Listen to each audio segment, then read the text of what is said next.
You have officially attained the rank of first star in the Galaxy Expedition team. There's something I could use your help with. Oh no, nu pot să cred că e Pikachu. Secret backstrike technique. I'm one of the wardens of the Diamond Clan. I think you're indeed the one for the job. Vai, te rog, spune că e one shot. Da! It's the Great Warrior. That frenzied Kleavor from the rumors Was reportedly struck by powerful lightning. Oh my casino, forgive me, what a waste of time. I'm off to Commander Commando's office. Salutare, bine v-am regăsit în al 4-lea episod de Pokémon Legends Arceus. De episodul trecut nu am făcut prea multe, atât dacă i-am adus lui Dorian aici, un buizel mare, pentru că îmi spunea că nu vrea nimic altceva pe lumea asta decât un buizel uriaș. La tabla asta pot să iau diverse request-uri ca să fac mai mulți bani, cause that's all I want in this game. Wow, ăștia chiar nu pot să se descurce cu 5 bidufi. Așa îmi plac oamenii ăștia, fiecare în treaba lui, n-au nicio treabă cu Pokémonii. Asta vrea să facă murături, altul vrea un tor de ciuperci. Deci asta vrea să pună un Geodude pe borcanul de murături. Good luck, I guess. Ce discutați aici, boys? What do you intend to do about Kleavor, Commander Commando? He may be descended from a warrior of Almighty Sinnoh, but look at the mess he's causing. We can't sit back and let him rage on. You do get right to the point, Adaman. Time wasted is lost. Well, tell me, what would you have us do? Kleavor is a precious lord of the Pearl Clan, is he not? That's the point. My clan can't intervene directly where a lord of the Pearl Clan is concerned. If my people were to do something, our two clans might end up back at each other's throats, just like we used to be. But even folk of the Galaxy team have been wounded, haven't they? Seems someone's got to do something here. Who then? Would the Diamond Clan have the Pearl Clan bring down one of its own honored nobles? I don't believe I said that. Thought it, maybe. You might as well have said it, you fool. Look, we don't even know what drove Lord Kleavor into such a violent frenzy. I'd like to know that myself. This is a first as far as my clan knows too. I see you've arrived. This is Bunny, the newest member of our survey corps. Aha, I hear from May you earned Wardy's favor. Good to finally meet you, stranger from the Rift. I'm Adaman, leader of the Diamond Clan, if you want to be formal, but that's a mouthful. Just call me Adaman. If you came from beyond the space-time rift, could you be from the space where Almighty Sinnoh is said to reside? I'm Irida, leader of the Pearl Clan. Caution and foresight are my watchwords, which is why I have trouble believing such a tale. Could you really have passed through that rift? I have a proposition. Why not send this one to study Kleavor before deciding what must be done? You'd send the stranger who supposedly fell from the rift to study Kleavor, this newcomer with no experience? Says the leader with almost no experience. Being a leader isn't a matter of time, it's a matter of embracing Hisui's vastness without fear. What? Ăsta chiar e un stretch. Well then, there you have it. If how new you are doesn't matter, then let's give the kid his chance. I'm sold, Commander. Let's try this your way. This should be fun. I'll get to see how good your galaxy folk really are, with all your weird ways, putting Pokeball in those strange balls and what have you. That whole practice bothers me. Almighty Sinnoh made Hisui vast so Pokemon could live freely throughout. We're meant to stand alongside Pokemon, not count ourselves above them. We do not use Pokeballs from a desire to control our Pokemon, only so that we can live together. Allow us to show you what we can do. This is your mission now, Pani. I order you to study Kleavor and help us find the truth of the situation. Am de ales? Nu cred. Well, that's settled, and there's no time like the present. The Lord of the Woods, Kleavor, is a descendant from a Pokemon that was blessed with Almighty Sinnoh's own power. No other Pokemon you've yet encountered can be compared to his strength. Be warned. Listen to me. The Galaxy Expedition team has come to the Hisui region as a group of outsiders. Some might even call us interlopers. We mustn't do anything to threaten our relations with the Diamond and Pearl clans, understand? Join me downstairs, Pani. We'll cover the details of this new mission. Ok, termin o discuție și merg la altă discuție. Ciao, Akari. Ah, good. You're already here. Professor Laventon, the briefing if you please. Yes, let's get right to it. So, Pani, I understand you've been requested to find out the cause of Kleavor's frenzied state. But as you're aware by now, Kleavor is a my thing, not invisible even. The security corps tried throwing Pokeballs at Kleavor when they were attacked, but I'm afraid they didn't even come close to catching him. It seems he's a far trickier opponent than even those aggressive species of Pokemon that cannot be caught outside of battle once they're riled. I'd like to be perfectly clear on this point. This mission will put you in extreme danger. Do you believe you can handle it? Bă, acum că zici... Nu, sună oribil, nu vreau. Well, you've no choice in the matter. Let us go over the details you need to know. You have a mission to carry out. The Diamond and Pearl... Deci că ziceam, deci nu ai free will în jocurile astea. The Diamond and Pearl clans revere their nobles because they believe these Pokemon serve their almighty Sinnoh. They leave offerings to express their gratitude to these Pokemon in locations they call their noble seats. Uite cum se uita Kari. So perhaps a good starting point for our research could be to find out what sorts of offering they normally leave for this Kleavor. Penny, we need to speak to you. Listen, that rift in the space-time seems like it connects this world to a whole other world. That world might be where Almighty Sinnoh itself resides. The true Almighty Sinnoh, that is. The one that rules over time. So if you fell through the space-time rift, that might mean you traveled through time by Almighty Sinnoh's own power. Think of it, you must have been just swimming in its divine might. Well, I've got a favor to ask you, oh amazing time traveler. Don't just study Kleavor. Quell his frenzy. Well, you certainly caught us at a good time, young Adaman.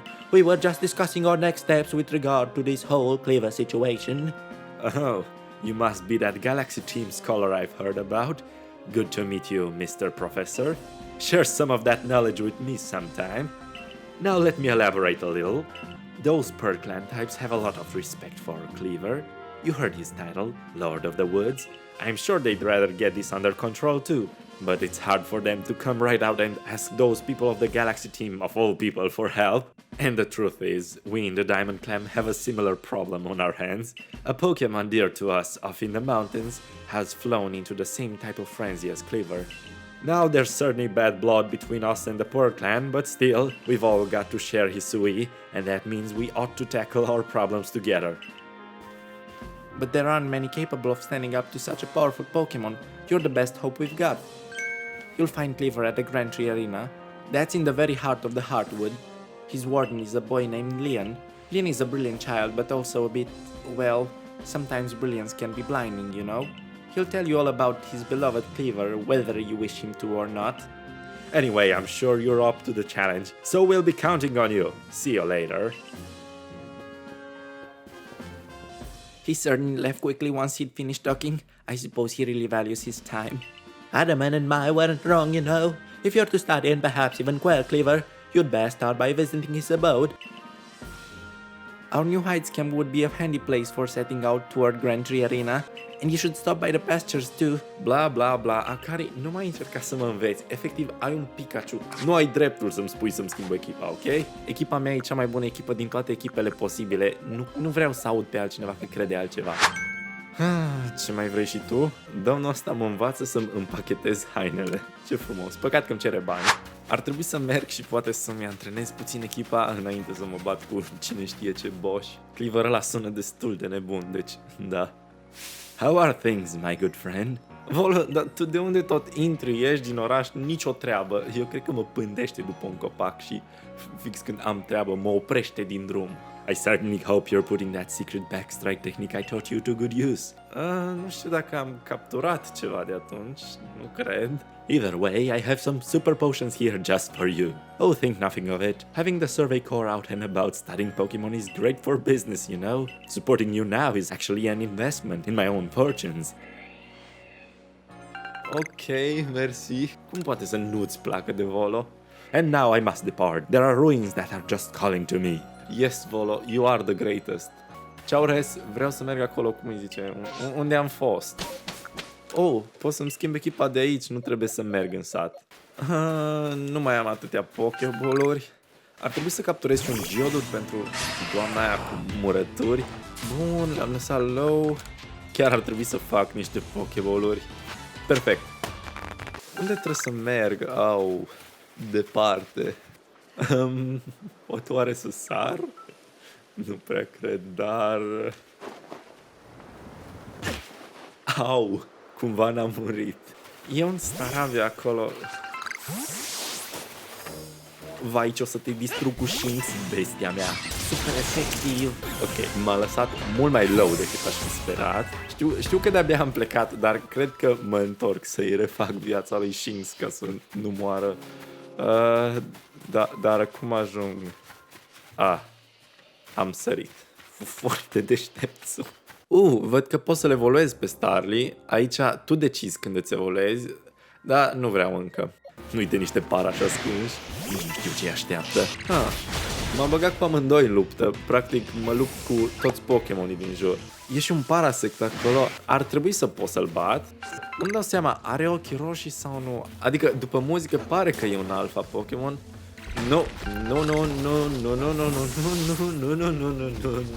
Nu am niciun interes să mă lupt cu un alfa. Nu că nu l-aș bate, dar vreau să-l și capturez și nu am Pokéball-uri. De fapt, stai, ar trebui să pot să-mi fac aici Pokéball-uri. Da, pot și din astea. Ok, păi pot să-l capturez atunci. Vin să-mi iau revanșa, Parasect. Nu ai nicio șansă contra Pokémonii mei extrem de puternici. Așa să mă ascund. Folosim ce m-a învățat Volo. The Secret Backstrike Technique.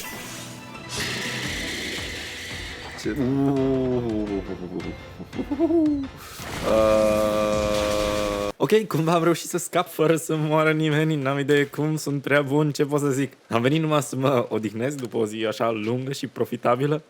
Un Abra. Încet, nu vreau să împățesc ca la Eevee. S-a teleportat. Minunat. Întrebarea e dacă s-a teleportat tot prin jur. Trebuie să mă apropii de el încet. Nu reușesc să-l țintesc. Măcar nu m-a văzut. L-am lovit. Și... degeaba. Și acum o și fugi de tot, probabil. Îmi cer scuze pentru fail-urile astea. Tocmai aici am văzut un Pikachu. Evident merg să-l capturez, chiar dacă nu-mi place de Pikachu, sigur e rar. Deci nu pot să cred. Pe Pikachu am țintit și acum o și fugit. Deci am un talent să-mi scape orice.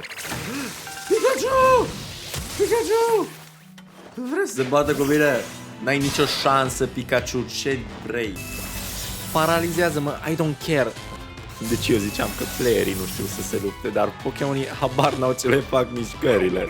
Nu o să rezolv nimic dacă dai Thunder Wave, deja m-ai paralizat odată. Na bun, și aici e magia False Swipe, că îl las slow și acum pot să-l capturez. Na bun, l-am prins, nu mai vreau să văd Pikachu în viața mea. Tocmai ce am văzut ceva aici la cascadă și voiam să vă arăt și vouă. Da, un individ are impresia că poate să zboare așa de capul lui. Da, din câte știu eu, Gyarados nu zboară, dar văd că Game Freak știe altceva. Oare să-l provoc la luptă? You do you, Game Freak, you do you. Ar trebui să apreciem măcar că lumea asta e destul de uimitoare, adică e foarte mare și are de toate. Adică ca și world building au făcut o treabă bună, n-am ce să comentez. Chiar simți că explorezi și ești liber să mergi oriunde. Trebuie să mă lupt cu bivarelul ăsta. Nici nu are nivel așa mare, să încerc să-l capturez. Long story short, nu a mers foarte bine încercarea cu capturatul. Să-l bat e simplu, dar nu intra în Pokéball. Da, deci o să moară jumătate de echipă. Hai te rog, ești așa de low, intră în Pokéball și gata. Da, Doamne ce bun sunt. Cine e mai bun ca mine? Nimeni. Văd că intrăm într-o pădure nouă și sunt Pokémon noi. Ok, Psyduck, vrei să ne batem? Îi bat prea tare. Nici nu pot să-i capturez. Trebuie să-i prind din afara luptei ca să nu-i omor. Combi femelă. De ăsta chiar vreau să-l capturez, că e mai rar și poate evolua în Vespiquen. Nice. Acum, unde trebuie să merg? Spre copacul mare. Ok. Dar bine că mă ataci. Scuzați-l pe Psyduck. Îl doare capul, nu știe ce face. Ăsta efectiv a murit acolo lângă apă. Ok, heavy ball-urile nu merg așa departe. Așa, în sfârșit am ajuns la civilizație. Aici e probabil Kleavor ăla. Ce e ăsta? Un Scyther cu topoare? Cine mai ești tu? Să vedem. Copil cowboy, that's a hard one.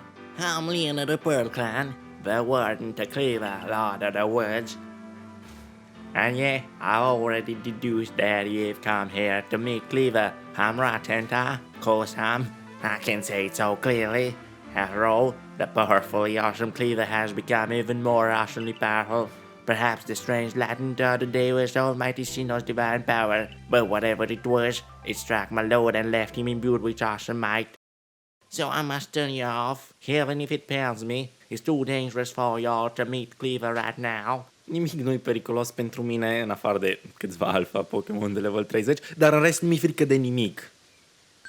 Oh, ce cu fața? Oh, Saturnus desired to meet mighty Kleavor. Have to admit I'm struck by your passion. But well, I'm afraid your passion is not the real issue here. I've been told in no uncertain terms by Rita that I'm to let no one near Kleavor. I'll fight y'all off myself if you insist. If you wish to avoid battle, withdraw now, while you still can, or face the wrath of my Gumi. O, păi, dacă e vorba de luptă, prefer să-mi refac viața prima dată, dacă nu te superi. Păi cred că dacă tot trebuie să mă lupt, ar fi bine să mă evoluez toți Pokémonii, nu? Nu vreau să fiu umilit de un copilaj de 9 ani. Haide, Rick, evoluează. Da, feel the power. Da, evoluați, așa.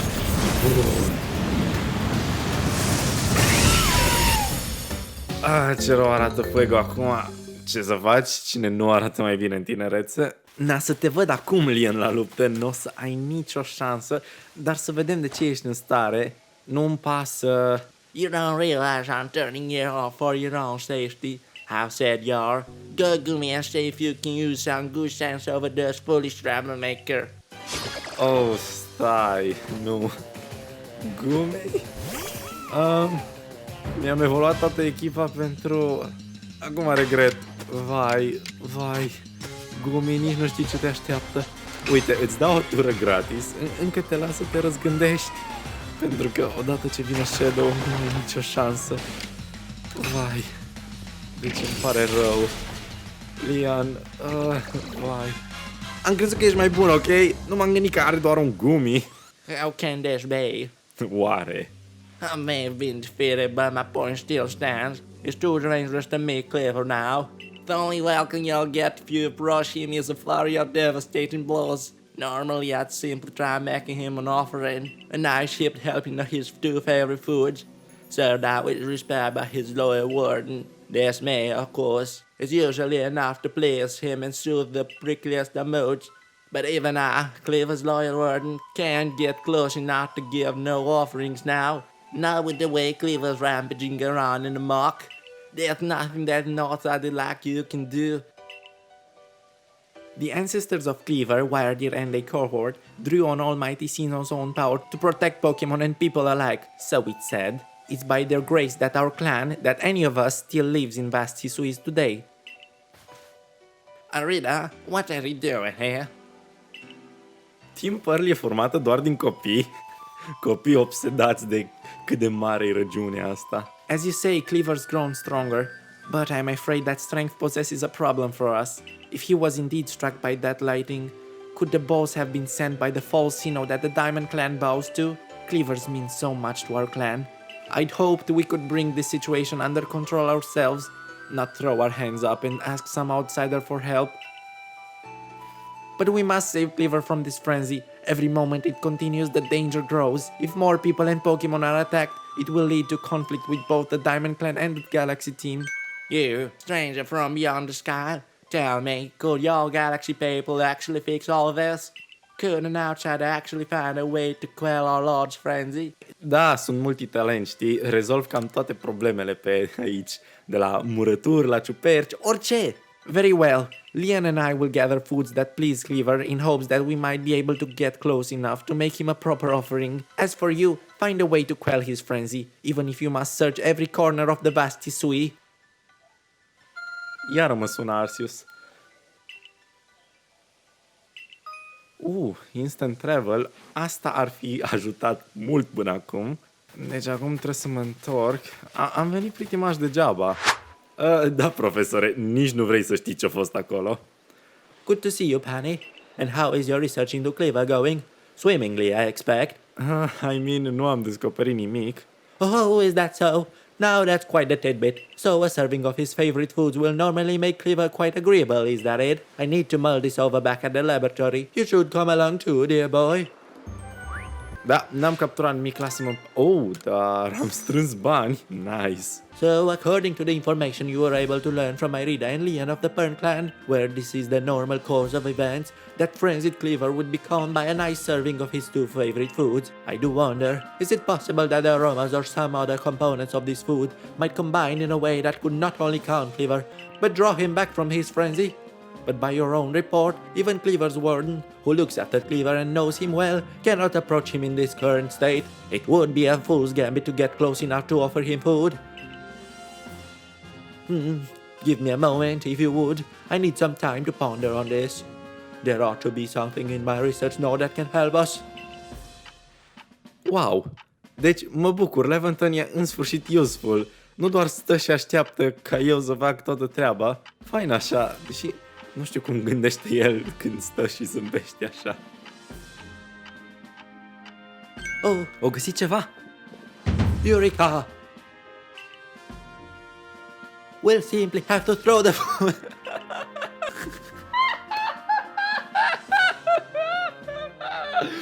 No! No! Asta e concluzia la care aș... You've quite the eye for throwing things, haven't you, Pani? Might I suggest you take Kleavor's favorite foods and throw them at the Pokémon? Nu, deci nu înțeleg. E prea complex planul tău. Deci cum? Iau mâncarea și după ce? Yes, it's all coming together. We can use our skill in Pokeball crafting to shape Kleavor's beloved foods into balls and throw them to achieve the same calming effect. But from afar. A brilliant idea, if I do so say myself. As for what to call these yummy projectiles, well, how about tea time bowls? Puts one in mind of a nice, relaxing afternoon tea, does it not? Deci eu sunt încă uimit de ideea asta genială. Nu înțeleg cum devin. Why wouldn't you simply call them Levanton balls, Professor? Oh my, with that name it'd sound like I'm the one being launched at our frenzied friend. In any case, we can rely on Pearl Clan to gather the necessary foodstuffs, correct? Then you should get back to the Grand Tree Arena and let the Pearl Clan know our plan. If you're off to Grand Tree Arena, best set out from the heights, camp, eh? Deci planul este să arunc cu mâncare. Am înțeles. Parcă aveam suficiente puncte să mai avansez rankul, deci o să vorbesc cu Sailin rapid. Da, e bine, acum lasă-mă în pace. Mă aștepți aici? My, that Galaxy Hall is one fine building, even from the outside. The Galaxy team certainly got themselves a grand headquarters, I'll give them that. Oh yes, I came because I had some news that I thought you might be interested in. Better you actually see what's going on, though. Let's head to... What did you end up calling it? Mai, crede-mă, nimeni nu știe cum îi zice. Cred că știu ce se întâmplă. Aha, da, o să mă lase să-l călăresc. I spoke to Wardir about what's been going on. I told him how you've been trekking all over the field and seeking a way to quell Kleavor's frenzy. All this from someone who's not even part of our clan, or the Pearl clan. Just some wanderer who fell through the... Da, știm toți povestea. Puteți să nu mai ziceți atâta space-time rift. I trust you appreciate it. Wardir's found you worthy, you see? Which means you'll need a flute like we have. Mind demonstrating for him, This is very important, so listen well. Asta e sunetul de la începutul lui Diamond and Pearl.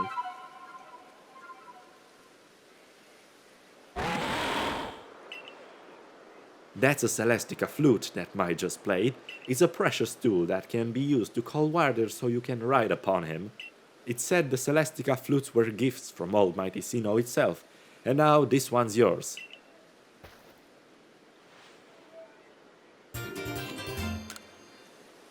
It's not that grand a gesture. Really, I can't play the flute for the life of me. See if you can play the melody. Ce vorbești? Sunt cel mai bun cântăreț. Ia uite. Da, minunat. Ce zici, Wardir? Are you turned on, Wardir? Da, știu ce zici.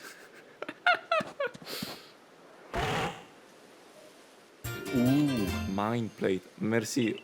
Unde țineai? Now use the Celestica flute wisely and gallop across the land with the great Wiredeer. You've got a frenzied Pokemon to quell at the Grand Tree Arena, haven't you? With Wiredeer you can gallop across the field lands in no time. Și totul este despre timp, da, știu ce zici. Așa, haide Wiredeer, mergem în aventură. Ce-i cu ăsta? Ceva cursă cu Wiredeer, poate altă dată. Haide Wiredeer. Să-i dăm! Dăm! Ok, poate nu trebuia să fac aia. Hai că am și ajuns, mult mai repede de data asta. Ce zici, Lian? Mă lași amu să-l rup pe Kleavor? So you say that your galaxy people came up with this matter to try to quell Lord Kleavor's frenzy?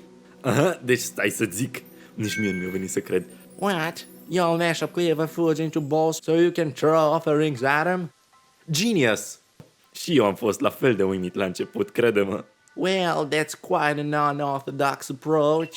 Your galaxy people, your investedness just blows me away. I mean, now you can make offerings to Lord Kleavor from a safe distance. I'll lend you my aid if it means we might provide Kleavor with his offering. Let's begin at once. Hold on, Lian, don't get ahead of yourself. Whatever the plan is, you'll need Kleavor's favorite plum beans. I've brought them as promised. Gah, that's right. My apologies, Arita. I'd forgotten all about it. I admit, as we haven't been able to solve this ourselves, we seem to have a little choice but to turn to Galaxy Team. But even I still have my doubts about whether we should entrust such a thing to an outsider. These Galaxy Team people don't share our customs or our values. So prove to me you're worthy to stand in the presence of our noble Pokemon. You may battle by ordering about the Pokemon you've caught in your little Pokeballs, but on my side, I have a Pokemon as close to me as a sister, as one of my blood. If you can defeat Glaceon and me, I will entrust you with Kleavor's fate. Will you battle us? Evident, n-ai nicio șansă.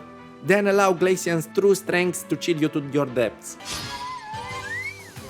Vai, deci voi chiar credeți că aveți o șansă cu un singur Pokemon? Disappointing. I see now, Pokeballs are simply your tools of choice, not products of disregard for Pokemon. You still understand the Pokemon that you've caught and treat them as partners. I feel better putting my trust in you now, I think. Let me see to your Pokemon's wounds. Merzi că măcar după luptă îmi refaci viața. Now explain the Galaxy Team's plan. What do you mean to do with these foods? Deci nici nu vrei să știi, o să-ți explodeze creierul. So, because you have to keep your distance, you'll mash Kleavor's favorite foods together, ball them up and try to quell his frenzy by throwing them at him? Interesting, so you've developed soothing bombs of sort to calm our lord. Very well, if it'll help soothe Kleavor's frenzy, let's make these balls with our very hearts and souls.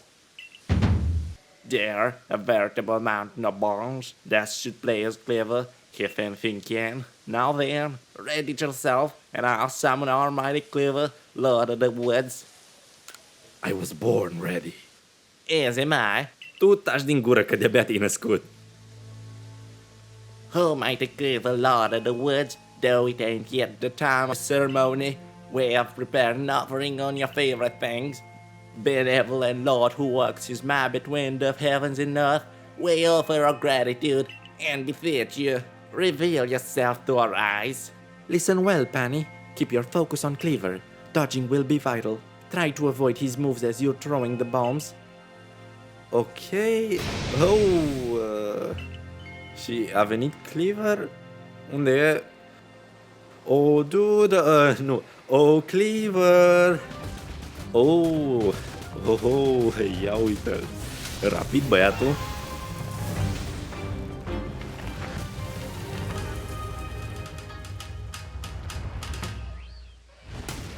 Asta e Kleavor. Arată ca un Cypher, numai că nu are mâini. Ăsta e ăla de pe steagurile alea. Ui, cât de greu poate fi. Ok, deci probabil e insectă. Ar trebui să încep cu Spirit atunci. Numai să nu mă omoare înainte. Bun, și acum mă bat cu el. Stealth Rock? Stai, ce? Auci.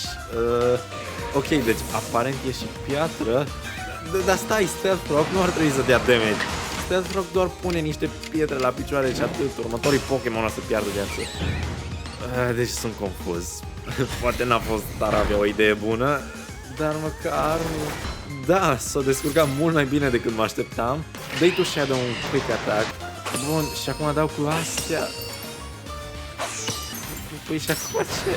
Trebuie să mă bat din nou? Ups, scuze. Așa. Dacă Fuego o să moară imediat, cred. Aerial Ace ar trebui avea cu piatră. Tot e normal efectiv când tu și bag. Măcar exagerat de mult damage cu stealth rock-ul ăla. Hai tu, Benji. M-a distrus. Ok. Bine că are și air slash. Poate pot cu bite să-l fac să flinch-uie. Hai, mai un atac și gata. Bun, și acum iar astea.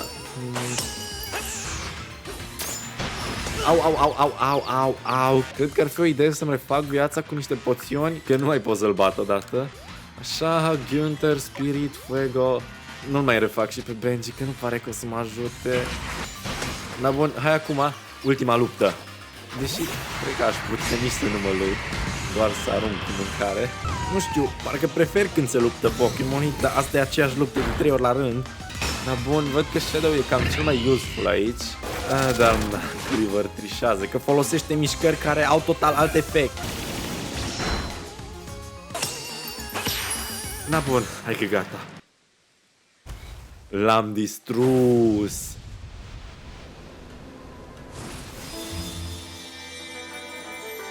Wow. Hai, Kleavor, revino-ți, nu mai fi un Karen. Săracul Benji n-a primit nimic ca experiență. Ciao, Kleavor, ce faci? Merci, Insect Plate. Da, deci nu știu ce dau așa mult damage boșii ăștia. Well, what happened? Some kind of light erupted from Kleavor's body. Has Lord Kleavor's frenzied mind truly been put at ease now?